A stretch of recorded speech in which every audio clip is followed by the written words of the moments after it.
Bonjour à tous et à toutes, on se retrouve aujourd'hui pour une toute nouvelle vidéo, une toute nouvelle interview. Et cette fois nous sommes en compagnie de Swerzo, un joueur Call of Duty qui va nous en dire un peu plus sur son début de saison et sur son passé mais aussi son futur. Bonjour à toi Swerzo. Bonjour à toi, Zari, comment ça va? Oh ça va, stressé ou quoi? Ouais, un petit peu de stress, mais vas-y, tranquille, ça va le faire. Donc du coup dans un premier temps, petite présentation de toi-même, prénom, âge, pseudonyme sur les réseaux sociaux mais aussi sur le jeu. Avec Ok, qui travailles-tu aussi? C'est une question d'accord, importante. Et sur quel jeu et quelle plateforme tu es? ça marche. Donc, je m'appelle Eddy Braccio. J'ai la chance d'avoir la double nationalité française et anglaise. Mon pseudo in-game, c'est Swarzo. Je travaille sur, enfin, je travaille. Je suis sur Call of Duty principalement dans les sports. En ce moment même, on est sur WW2. Je suis avec mon équipe amateur, moins de 18, et on s'entraîne pour la SFCO des playoffs là, qui arrive le 20 mai. Ah, du coup voilà, petite équipe. Est-ce que tu peux nous en dire un peu plus? Quelle est cette Ouais, composition d'équipe? ouais, il n'y a pas de souci. Donc actuellement, là, je suis en train de travailler sur un projet. Je suis avec Abusa, donc, que tout le monde connaît probablement, Reflex et Neyaz. Donc ça fait quoi? Ça fait peut-être 3 semaines qu'on est ensemble, qu'on est en test compo. Donc pour le moment, tout se passe bien. Voilà, c'est à peu près tout ce que j'ai à dire. On vient seulement de commencer à traîner les SND, mais autrement, tout se passe à peu près bien. On n'a pas encore joué Monaco à l'heure actuelle, mais voilà, tout se passe clairement bien. Tout se passe clairement bien pour le moment. À Pajou Monaco, équipe numéro 1 sur la scène amateur, moins 18 à l'heure actuelle, en tout cas pour le moment. Est-ce que justement, voilà, est-ce que vous servez en tant que joueur d'un espace vidéo, voilà, des moments où on peut revoir des games genre Twitch, YouTube, qui sont les endroits où vraiment on peut se revoir jouer. Est-ce que vous en servez vous en tant que test compo pour le moment à l'heure actuelle? Euh, Honnêtement, oui. Dès qu'on joue une équipe en scrim qui stream, parce que nous, personnellement, on a fait le choix de pas stream pour vraiment donner le minimum de strat aux adversaires quand on va aller jouer en LAN. Oui, quand une équipe stream, on regarde, on essaye de tous regarder la rediff, comprendre où est-ce qu'on fait des erreurs, essayer de voir ce qu'on a mal fait sur la map, ce qu'on fait bien, voilà, essayer de s'adapter. Après, comme tu le sais peut-être, Monaco, je crois que c'est pareil, ils ne stream pas. Du coup, on a juste les VOD des LAN à regarder, sachant que maintenant ils sont avec Cobra. Donc il n'y a pas beaucoup de VOD disponibles, mais ouais, on s'en sert ouais, pour essayer de voir comment nous on joue personnellement. Cobra avec qui tu as joué, si je dis pas de bêtises, à Voilà, la c'est fin de ça. saison dernière, c'était sur En- Infinite Warfare. ouais, et Euh, même sur WW2, la LAN de janvier, on a ouais. fait 2-3. Donc, du coup, des joueurs que tu connais assez bien hein, du côté de Monaco. Voilà, vous connaissez Ça. assez bien. Ça reste toujours intéressant, en tout cas, d'avoir des avis personnels, que ce soit in-game et out-game aussi, parce que voilà, il y a l'esprit voilà in-game, voilà, avec de très bons joueurs, mais aussi l'esprit à l'extérieur. Il faut que ça se passe bien dans les deux sens, si en tout cas on Ouais, veut que la compétition fonctionne. Alors, c'est ça. Swerzo, on va parler un peu de ton passé. Alors, le passé, Ça marche. par où en es-tu passé pour devenir on va dire, bon joueur amateur? Donc voilà, tu fais Mhm. partie très régulièrement des équipes, en tout cas arrivant dans les équipes top team. Donc normalement, voilà les 5-6 premières équipes SFCO pour le moment. Ouais. Donc est-ce que tu peux nous parler un peu de tes débuts e-sport, où tu les as fait, vraiment ton premier match e-sport, voilà, en LAN, tu l'as fait où? Et avec qui c'était justement? Et surtout quand? D'accord. Bah alors pour partir du tout début, j'ai commencé à jouer à Call of Duty sur Ghost, c'était le tout début Ghost. Donc voilà, ça partait de là. Donc au début, voilà, partie publique, vraiment pour le fun avec les potes, tout ça. On avait la fameuse team de 6 en partie publique, domination, enfin, voilà, en mode Oh, les fun. tryhards. Et puis c'est ça. Et puis c'est fin Ghost que genre tout simplement avec un ami à moi, Zidix, quelqu'un qui est proche de moi, on est tombé sur le stream du Coacham et on a vu Optic, toutes ces grosses équipes, tout ça, et ça m'a vraiment hypé. C'est vraiment quelque chose qui m'a tout de suite donné envie de faire. Et je me suis dit, ouais, pourquoi pas, ça peut être quelque chose, sachant que voilà, une de mes passions, c'est voilà, c'est le jeu vidéo. Donc je me suis dit, ouais, pourquoi pas s'y lancer. Alors, sur AW, sur la saison AW, j'étais vraiment, on va dire, je commençais tout juste cette passion. Donc, il m'est arrivé de faire un mix par là, un scrim en mix par ici, donc principalement avec mes amis, comme je viens de te dire. Mais voilà, rien de très sérieux. On essayait de faire un peu de ligue, on retournait sur les vieux opus, enfin rien de très sérieux. Et c'est surtout sur la saison BO3 que j'ai commencé à vraiment jouer. Alors, aussi bizarre que ça puisse paraître, j'ai commencé vraiment ce qu'on peut appeler au fond. J'ai commencé par une SGL sur BE3. La toute première saison, je n'ai pas fait d'SFCO sur la première saison. J'ai commencé par une SGL, enfin deux SGL pour être précis. Et on avait fait top 2, les deux SGL, j'ai fait top 2. Suite à ça, j'ai réussi à poursuivre ça. J'ai réussi à intégrer une équipe avec Basco, Foxy et Zidix à l'époque, où j'ai fait ma première LAN sur BO3 pendant la saison 2. On a fait top 4, donc c'était un résultat correct pour une équipe, enfin pour l'équipe qu'on avait, et puis pour un début, hein, tout simplement, c'était une première LAN. Bon, il y avait le top 3, c'était le top 3 de base, je me souviens plus à l'époque qui c'était, mais c'était vous savez, l'équipe de Deliver, l'équipe de Brésil, tout ça, ça c'était le top 3. Puis nous, on avait fait top 4. Bon, voilà. Et puis, moi, principalement, c'est surtout sur IW que j'ai un peu, enfin, on va dire que j'ai un peu montré mon vrai visage. Pendant la saison 1, j'étais chez Slide. Donc, je sais pas si tu connais cette structure qui en fait nous a pris. C'était une structure très jeune. Elle nous a pris, nous a financé comme elle pouvait. Et enfin, c'était bien. J'étais avec Spiker, Kaizen et Tags. Je sais pas si c'est des noms Ah, qui te si, parlent un si, peu. si. Ouais. On a fait top 4, donc voilà. Et puis suite à ça, pour la saison 2, mon tout début de saison 2, en fait, j'ai été contacté par Melco et, enfin, non, j'ai été contacté Melco et Ips parce qu'ils cherchaient de last pour faire les Gamer Assembly. Et puis, je suis allé les contacter, puis je leur ai dit, ouais, je suis là, si vous voulez, on peut la faire. Puis, on a fait la Gamer Assembly où on a fait top 2, le top 1, donc c'était Cines, hein. On a fait top 2, ils ont trouvé que j'ai bien joué. Et puis, c'est parti de là, on a fait les SLCO, on a enchaîné toute la saison 2, j'ai fait toutes les LAN là-dessus. Et puis ouais, on a fait les playoffs aussi. Enfin, toute la saison s'est bien passée. On a fait des changements entre-temps, mais on a toujours gardé le T3, moi, Jérems, Ips, en changeant toujours le quatrième élément. On a fait des bonnes choses, comme on en a fait des mauvaises, honnêtement. On aurait pu mieux faire, comme on aurait pu faire pire, hein, bien évidemment. Mais voilà, c'était un peu ma vraie saison, celle où j'ai un peu montré mon vrai visage, mon niveau.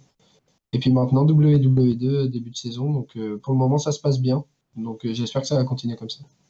Ouais, bon début de saison pour toi en tout cas. Si tout se passe bien, en tout cas, on te souhaite que du bien.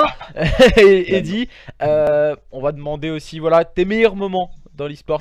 Parce que oui, hein, on en a tous. On passe énormément de temps derrière un écran avec une manette. Et c'est sûr, tu en as passé des bons moments. Et avec qui les as-tu passés ces meilleurs moments depuis le début en tout cas que tu fais de la compétition sur Call of Duty? Alors, on va dire mes top 3 meilleurs moments, je pense. Donc le premier, c'est sûrement ma toute première LAN, parce que la toute première LAN, elle marque toujours un peu. C'est celle de la découverte. Donc franchement, voilà, elle fait plaisir. C'était une bonne ambiance, même si c'était voilà, la SGL, comme j'ai dit, ça date, mais c'était bonne ambiance. C'était la découverte en fait de l'e-sport. Donc ça ne pouvait que être bien. Le deuxième, je dirais que c'est quand je suis rentré chez Evenings sur IW avec Ips qui m'a pris sous son aile, et je tenais à le remercier pour ça, avec Melko et James. Et en LAN pur, en match de LAN pur, je pense, je mettrais avant ma dernière LAN, j'aurais dit probablement la victoire contre Supremacy qu'on avait fait, parce que voilà, c'était les favoris, c'était le match où on avait réussi à gagner 3-0. Mais maintenant qu'on a fait cette LAN-là, je dirais que probablement que c'est la LAN que je viens de faire là dernièrement, avec Camille, Puenta et Zeke. On est tombé en LB2 ou LB3, je crois. Je sais plus exactement. LB3, ouais. Ouais, LB3, excuse-moi. Et on est remonté ouais, jusqu'au top 3 avec des Game 5, des River Sweep. Enfin, c'était la première fois que ça faisait quelque chose comme ça. Donc voilà, c'était une superbe expérience, et voilà, je regrette pas d'avoir passé ces moments avec ces gens-là. C'était chouette. C'est vrai qu'il y a eu pas mal de trucs assez fous sur la dernière LAN. C'est ça. Il y a eu un match aussi, je m'en souviens, c'était vous contre Overkill. Et en même temps, Ouais. on avait Trainard qui jouait juste à Contre côté. l'équipe à réflexe, non, c'est pas ça? Contre Euh, l'équipe à ouais, réflexe, c'est c'est ça. ça. Et donc c'était les Warriors de Neyaz, Réflexe, Lady et tout. Et je m'en souviens, il y avait 2-2 sur les deux matchs au même moment. Mhm. Tu te mettais en plein milieu, t'entendais crier tout le monde. Ah, C'était incroyable. En tout ouais, cas, c'était ouais, un super bon c'était un moment. match de fou. Et voilà, il y a aussi des rencontres dans l'e-sport, des personnes qui t'ont fait avancer et qui t'ont fait grandir, qui Ouais. justement pour toi, s'il y avait, allez, quelques noms, je sais qu'il y en a beaucoup qui font avancer, que ce soit dans l'e-sport, mais aussi en tant que personne IRL, voilà, c'est des fois il y a des personnes qui te font complètement changer la vie et te faire changer ton regard sur les choses, même hors e-sport. Si tu en avais quelques-unes à citer, tu citerais qui justement?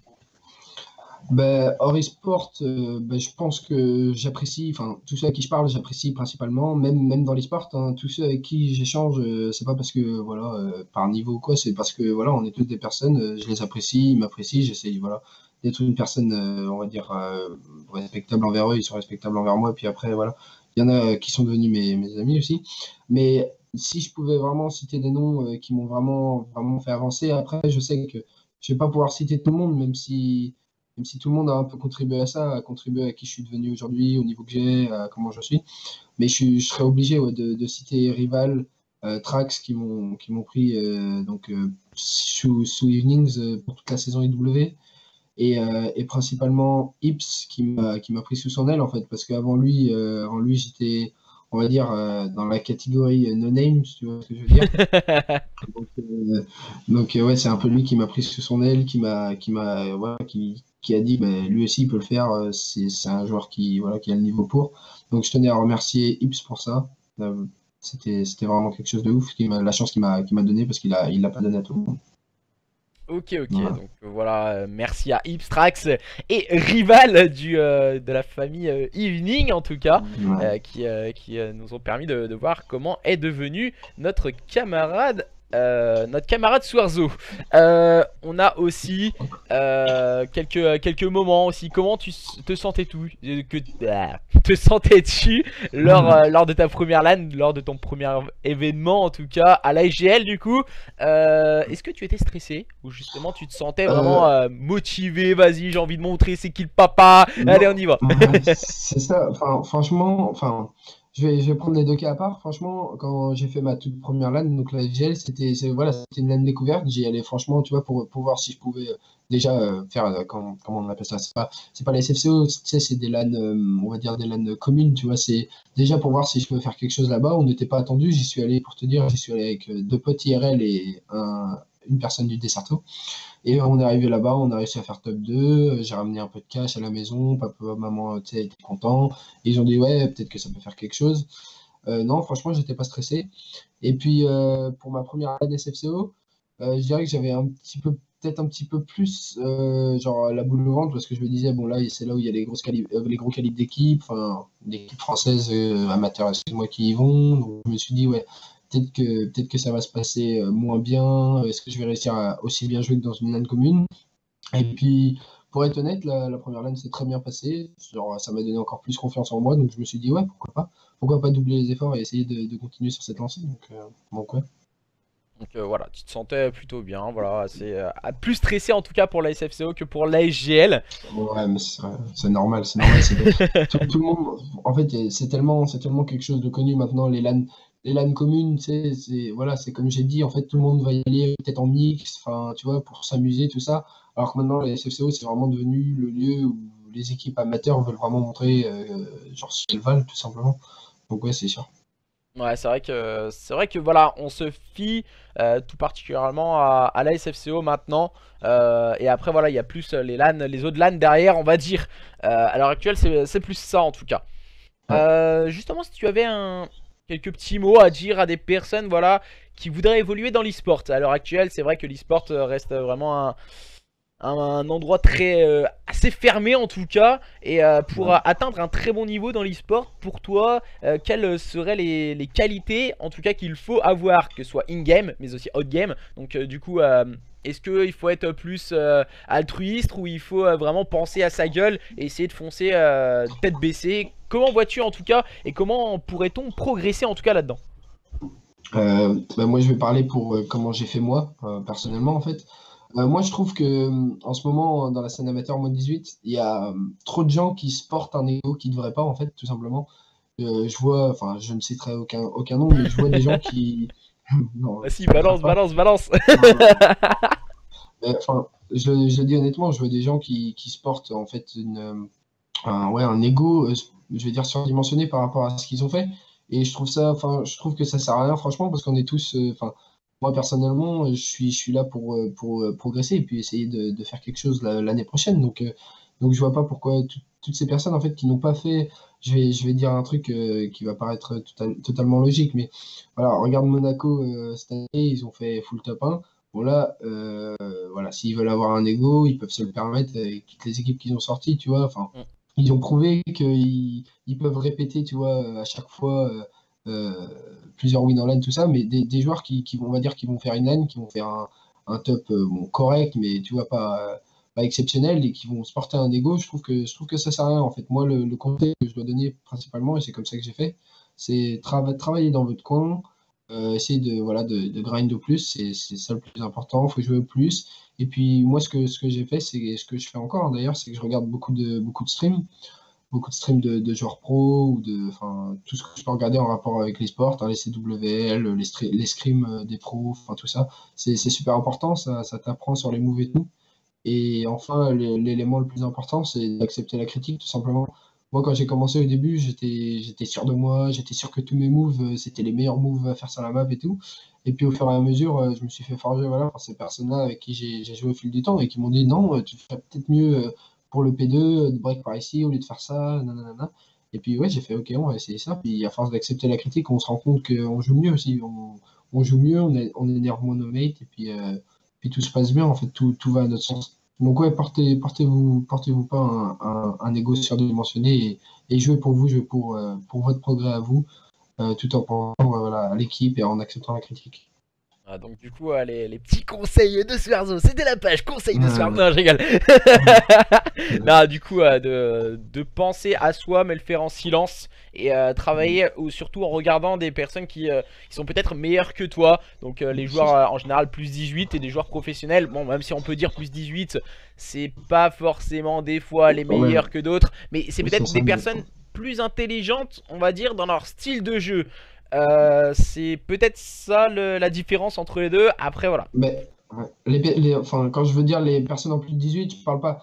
Enfin, il y a forcément des équipes en plus de 18 qui sont moins fortes que d'autres, mais je parle, voilà, les CWL, les top teams, NA, Luminosity Optic, enfin tout ça, les top teams EU, même voilà, même les top teams françaises, hein, je veux dire. Enfin, au bout d'un moment, c'est impossible que tu fasses tous les bons moves sur chaque map, enfin, du moins pour Call of Duty, c'est impossible que tu fasses toutes les bonnes décisions tout le temps sur chaque map, sur chaque move que tu fais, chaque décision. Donc c'est important aussi voilà, de regarder les streams des autres et d'essayer d'apprendre de regarder eux comment ils font. Puis même si tu vois que eux, c'est pas la bonne solution, au moins tu as abordé un différent point de vue, quoi. Et je voulais te demander, tiens, qu'en penses-tu de cette différence entre les plus 18 et les moins 18? Parce qu'on sait que beaucoup de plus 18 ne veulent pas jouer avec les personnes qui sont en moins de 18. Pourquoi? Car voilà, il y a beaucoup de choses qui entrent en ligne de compte. On va pas forcément tous les énumérer, mais voilà, ouais, ce sont des joueurs moins de 18, on les jouera pas sur le circuit professionnel et autres. Qu'en penses-tu en tout cas de cette différence mise par les plus 18 sur les moins de 18? Ben, la différence plus de 18, moins 18, en fait, c'est. Enfin, moi, je la trouve logique personnellement. Enfin, attends, à un certain degré, je la trouve logique. Moi, je trouve que. À un certain degré. Je trouve que, en fait, la différence plus de 18, moins 18, c'est que quand tu passes en plus de 18, t'as tout de suite un regard une visée plus haute, hein. Tu regardes plus les LAN moins de 18, enfin les LAN amateurs, tu vises tout de suite là, enfin, si tu as un bon professionnel, c'est ce que tu vises, les top CWL, c'est d'entrer dans les poules, enfin, etc., etc. Mhm. Euh, et je pense en fait que le majeur problème, en fait, c'est que les plus de 18 se disent, bon, voilà, comme tu as dit tout à l'heure, on va pas jouer ces moins de 18, du coup, ça sert à rien que tu vois, on les scrim ou qu'on les tchal, ou etc., etc. Et je pense aussi que c'est enfin, d'un côté, je pense que c'est une bonne excuse parce que oui, ils ont raison. Ils vont peut-être s'énerver au final, ils vont peut-être plus s'énerver et moins apprendre parce que c'est vrai que bon, tu joues quelqu'un que tu sais que tu vas pas jouer et que normalement, je dis bien, tu es meilleur que lui. ça va t'énerver, enfin du moins en online, ça va t'énerver et en fait, tu vas passer un mauvais moment d'entraînement. Mais après, je pense aussi il y a un degré à ça. Enfin, je pense que certaines teams moins de 18 qui ont le niveau pour, voilà, pour peut-être l'année prochaine être au niveau des prochaines équipes plus 18, je pense que c'est important peut-être aussi de, même en Tchad ou quoi que ce soit, d'accepter ça. Enfin, je sais que par exemple, c'est ce que Brésil, Risca, tout ça, ils font, ils passent des Tchad 4v4. Et si par exemple, moi je leur dis go faire SND 5 ou quoi, ils acceptent. Après, je sais qu'il y en a d'autres qui sont pas sur cette longueur, qui sont pas sur cette longueur d'onde, qui diraient non, blablabla. Enfin, c'est juste qu'ils ont pas envie de jouer. Et je trouve que sur ce point de vue, c'est dommage. Après, je pense aussi sur l'autre point de vue que c'est normal qu'ils n'ont pas le temps d'accorder en fait au moins de 18 trop d'importance en fait. Ils ont plus à apprendre en fait contre les équipes qui sont meilleures qu'eux et c'est normal. C'est ce que même en amateur, hein, c'est ce qu'on va faire. Regarde, tu préfères largement jouer Monaco que Jean-Michel du 7-9, tu vois ce que je veux dire? Tu préfères Petit coucou à largement Jean-Michel du jouer 7-9. largement jouer une équipe meilleure et en place pour apprendre d'eux, tu vois, même si tu te fais rebooster, que de jouer des mecs voilà, qui sont au mix, qui courent partout, qui ne savent pas ce qu'ils font sur la map. Et c'est normal. Et je pense que c'est comme ça qu'ils abordent aussi les plus de 18. Ils se disent, bon, vas-y, je suis en plus de 18 cette année, va falloir que j'essaye de faire ça, ça, ça. Bon, maintenant, faut que je me frotte au gros calibre, voir ce qu'on peut faire contre eux, tu vois. Et c'est pour ça, je pense qu'ils n'accordent pas le temps au moins de 18, mais c'est compréhensible. Après voilà, c'est vrai que c'est pour je suis plus pour et plus contre, surtout en online. En online, voilà, certains ont vraiment beaucoup de temps à perdre, on va dire. On passe beaucoup de temps derrière nos écrans à train, Ouais, c'est et ça. surtout que il faut reproduire les mêmes moves qu'on a à la maison en LAN.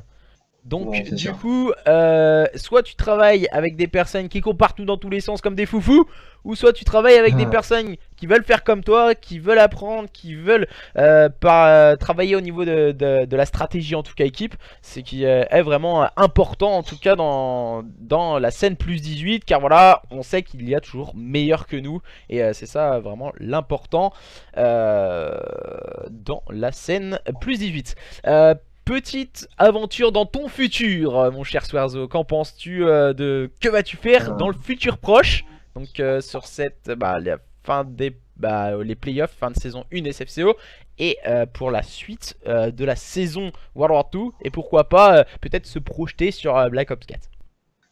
Alors, donc pour le moment, là, donc pour les playoffs, donc comme je t'ai dit, je suis en train de faire une composition avec Abusa, Reflex et Neyaz. Donc normalement, ce sera la composition qu'on aura donc pour les playoffs. Selon ça, on est en train de travailler donc, avec une structure en parallèle. Donc selon les résultats, là, on poursuivra sur la saison 2. Et si les résultats sont pas satisfaisants, ben, il y aura forcément un changement de roster ou enfin je ne sais pas. Pour le moment, je n'y pense pas. Si les résultats sont enfin, si les résultats sont bons et que c'est un succès, on continue comme ça pour la saison 2 et pourquoi pas avec l'organisation avec qui on travaille, pourquoi pas nous garantir une place pour l'année prochaine en plus 18 sur le prochain opus. Voilà. Ok, ok, donc voilà. Voilà, petite information sur ton futur. Petite question aussi. Est-ce que le streamer vraiment l'esprit vidéo qu'un joueur peut avoir, est-ce que c'est vraiment important à ton avis sur la scène Call of Duty en tant que joueur en tout cas? Est-ce que de vraiment euh, de regarder toi-même jouer, de regarder tes coéquipiers jouer et de voir ses erreurs, ça a vraiment une grosse importance?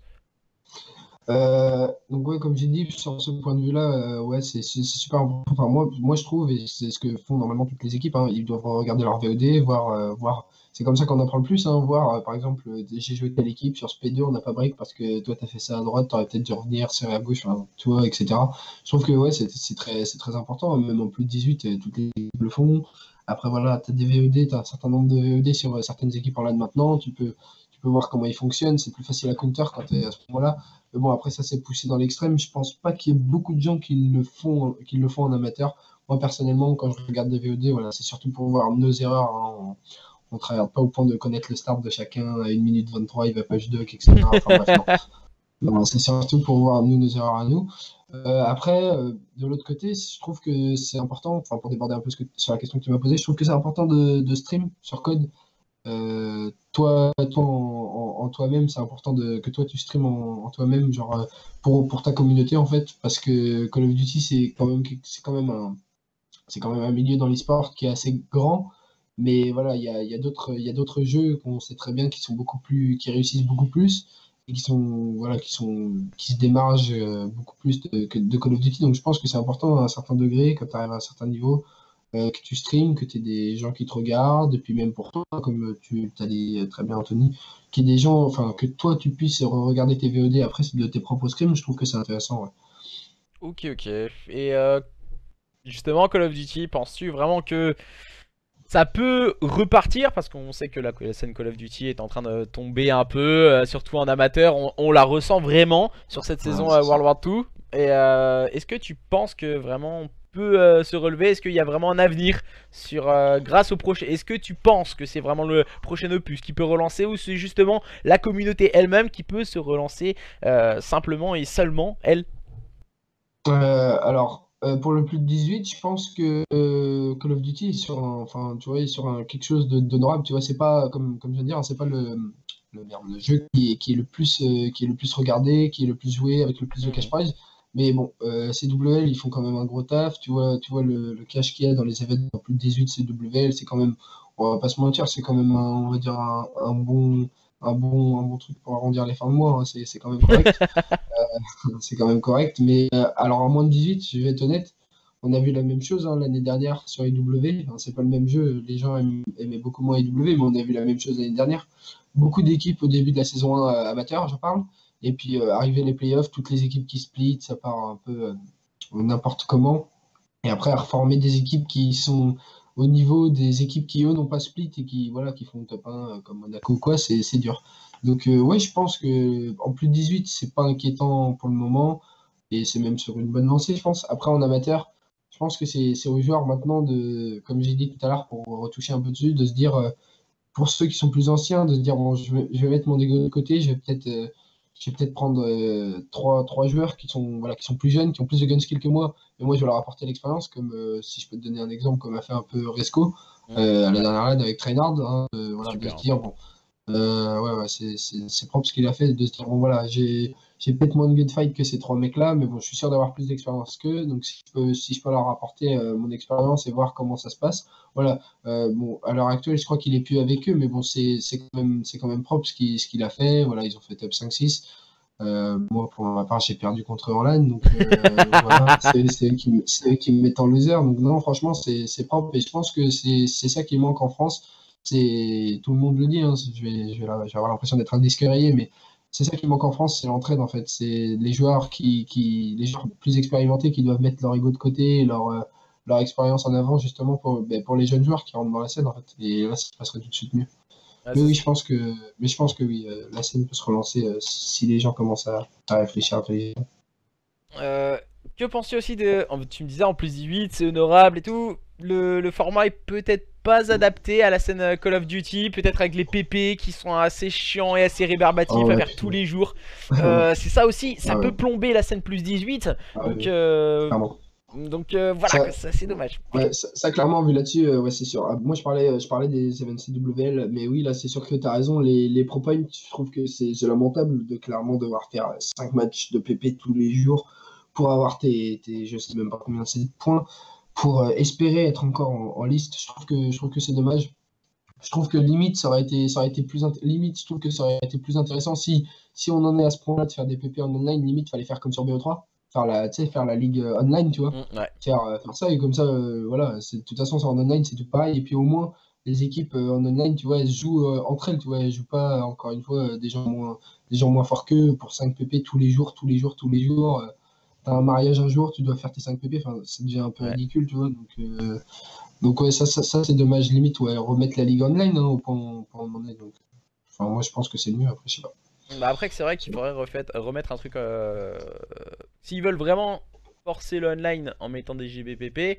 Le GBPP, ça a marché pendant combien de temps? Ça marchait 1 mois ou 2 mois. On voyait tout le Ouais, monde à c'est ça. GBPP dans tous les sens. Ça a marché 2 mois, après il n'y a plus personne. Il n'y a plus personne C'est qui en ça. fait, sauf les joueurs en tout cas Ouais, qui veulent ouais. montrer. Et ça bloque aussi certaines équipes. On en a parlé dans un ancien interview avec Tizo. Ça bloque énormément de jeunes joueurs, du genre qui passent, qui ont leurs 18 ans. Maintenant, on pense tout particulièrement Ouais, à c'est sûr. Riska. Riska qui vient d'avoir 18 ans et il a pas de PP. Hein, donc comment tu Brésil fais? aussi, pareil. Ouais, c'est sûr, Ouais, c'est sûr. c'est exactement ça, ça bloque, ça bloque. Ça bloque de ouf, ouais. T'as absolument raison, c'est dommage parce que en plus enfin c'est vrai comme les joueurs qu'on vient de citer, c'est des joueurs tu vois qui ont le potentiel de faire quelque chose en France et puis juste parce qu'ils n'ont pas fait ces 5 PP tous les jours parce qu'ils n'avaient pas 18 ans, bah ouais, ils sont bloqués, ils peuvent pas avancer donc voilà, ils doivent attendre la saison d'après. Ouais, Donc je c'est trouve ça. ça dommage. Ouais. Ouais, c'est voilà. Après voilà, je pense qu'ils vont retravailler ça pour la saison prochaine. On leur fait confiance avec un petit Black Ops 4 de Ouais, sortie de Tariel et Fago. Alors, petite c'est ça, c'est ça. question. Mon cher Schwarzo, on a eu quelques petites Ouais, questions sur les réseaux sociaux. Attention, hein, parce que alors là, attention. attends-toi au pire. Ouais, vas-y, vas-y. Non, est-ce que c'est facile d'évoluer en tant que joueur et surtout de se faire des connaissances en tant que joueur, mais pas des connaissances qu'on peut avoir. Voilà, moi je joue avec mon cousin, il est à l'autre bout de la rue. Non, des connaissances plus professionnelles dans l'e-sport Call of Duty. Comment on peut réussir en tout cas là-dessus? Alors clairement, ouais, enfin, je vais le dire comme moi, je l'ai ressenti, je l'ai senti pas difficile, mais je dirais long en fait, parce que c'est le temps le temps déjà que les gens commencent à te connaître. C'est pas en une LAN enfin, même si en ce moment ça va plus vite, c'est pas en une LAN que les gens vont dire, ouais, lui il est trop fort, faut que tu le prennes dans la meilleure équipe moins de 18, non. Genre, c'est au fur et à mesure, moi je sais que voilà, dis-toi que ma première LAN c'était la toute dernière BO3 et que on va dire que actuellement j'ai eu voilà, mes meilleures opportunités là sur WW2. Donc c'est sûr que voilà, faut mettre le temps, faut mettre l'effort. Mais oui, tout est faisable si t'as l'envie, si t'as le niveau. Et comme j'ai dit tout à l'heure, je me répète, mais si t'as pas d'ego et que t'acceptes la critique, normalement tout devrait bien se passer. Ouais. Alors, il y a aussi, voilà, moi je dois rebondir là-dessus. Est-ce que tu penses vraiment que un joueur, pour devenir un top player, on va dire entre guillemets, parce que pour moi, sur la Ouais. scène amateur, tu as 10 joueurs qui peuvent faire en tout cas partie des top players, à l'heure actuelle, en tout cas.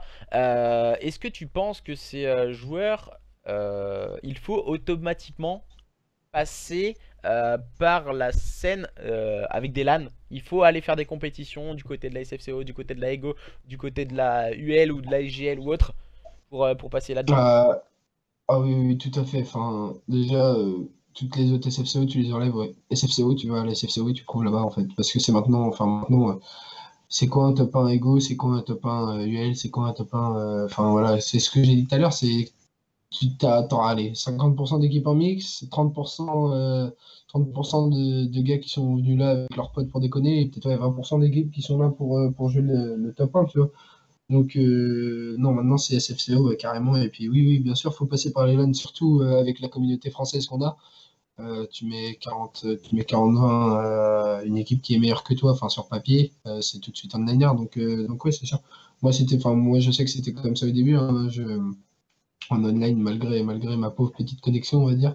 En online, j'arrivais quand même à faire des trucs. Et puis voilà, c'est tout de suite, lui en online, il est trop fort, tout ça. Donc ouais, fallait le refaire en LAN. Mais ça marche pour certains et ça marche pas pour d'autres. Donc ouais, pour entrer dans cette catégorie de T10, tu dis, de top 10, il faut absolument prouver à la SFC.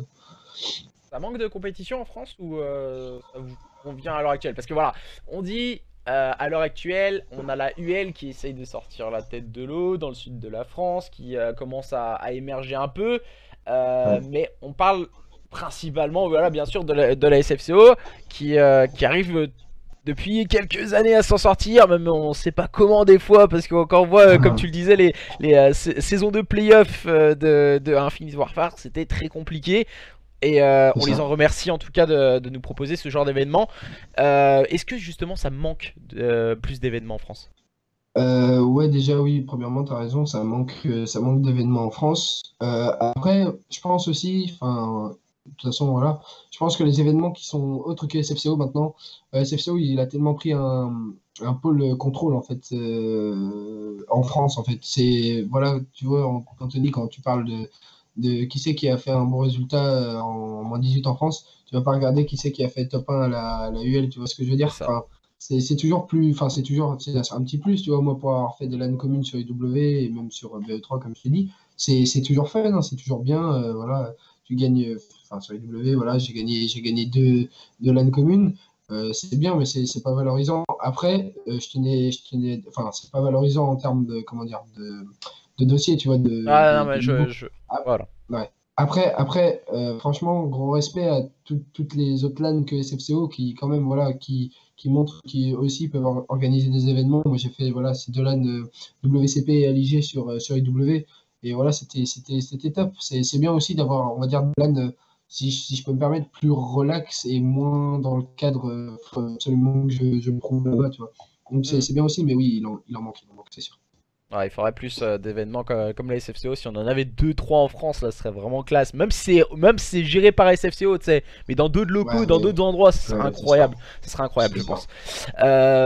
Est-ce que tu es inspiré par un autre joueur sur la scène plus 18 peut-être professionnel, dans un grand mot, mais aussi sur peut-être un joueur top player amateur? Alors, top player amateur, je suis pas inspiré par quelqu'un, mais on va dire que, genre, pour moi, j'avais un peu pris, même, voilà, j'avais un peu pris Ips pour le mec qui m'a donné ma chance, et j'étais pas inspiré par lui, mais je me suis beaucoup inspiré de lui, de comment il agissait, comment il était. Après, voilà, j'ai ajouté ma touche perso, hein, qui j'étais, mais je me suis beaucoup inspiré de comment il était, comment il agissait, parce que lui, ça faisait déjà longtemps qu'il était là. Mais oui, après, en plus de 18, euh, le joueur que je trouve parfait dans tous les sens, mentalement, mentalement, hors game, que ce soit qui porte aucun ego et qui est une bête, une machine, je dirais Octane, qui vient d'entrer chez Optic. Octane, ouais, Ouais, Octane. c'est sûr. Ouais. Attention, il a déjeté son dévolu sur eux. Non, Octane, clairement, mais même sur, depuis IW, je l'ai dit, voilà, tu regardes sa mentalité, Octane, c'est zéro haine, toujours vouloir apprendre, en plein grind, et puis regarde d'où il est maintenant, il est chez Optic, donc voilà, je pense que c'est la bonne mentalité à suivre. Ouais, le travail paye en tout cas C'est du ça. côté des plus 18, voilà, on travaille énormément et au final ça paye. Euh, Ouais, les petits mots de la fin, Swerzo, si t'as quelques mots à passer à quelques personnes, un petit remerciement, voilà, quelques petits messages, un petit bisou. Bah, déjà, premièrement, merci Anthony d'être là, d'avoir fait cette interview avec moi, merci de m'avoir invité. Et puis, merci de contribuer, voilà, on va dire, à l'évolution du moins de 18, même si je pense que voilà, c'est pas assez reconnu de ta part. Voilà, je tenais à parler pour ceux qui le reconnaissent. Ben, merci à toi déjà. Ensuite, sur une note plus personnelle, merci à tous ceux avec qui je m'entends bien dans le Desserto. Je pense que voilà, on est en France, quand on arrive à un certain niveau, on est tous là pour la même chose, hein, pour le plus de 18 quand on y arrive. Donc, tous ceux avec qui je m'entends bien, tous ceux qui sont voilà, avec qui je parle et qui sont voilà, considérés comme mes amis hors game, voilà, ben merci à vous. Merci du soutien aussi que j'ai quand on va en LAN avec l'équipe et tout, c'est top. Puis voilà, je crois que c'est à peu près tout. Merci aux structures qui m'ont permis d'arriver là, surtout à Evenings, Family avec qui j'étais pendant très longtemps. Donc voilà, merci à tout le monde. Merci à tous ce beau petit monde, Puenta, tout ça, tout le monde qu'on revoit tout le temps à la SFCO. Je peux pas dire tout le monde, hein, Puenta. Enfin, il y a trop de monde, mais enfin bref, tous ceux à qui je parle dans le Desserto, je tenais à remercier. Voilà. Il y a beaucoup de gros bisous qui sont partis, hein. C'est ça, c'est ça, c'est Donc, ça. bah Et il merci en faut, tout. il faut, il faut de l'amour. Voilà. Faites l'amour, pas la guerre. Petit C'est ça, message de c'est fin ça. pour Swerzo. Donc merci à tous et à toutes de nous avoir suivis pour cette interview en compagnie de Swerzo et puis à la prochaine. Bye bye.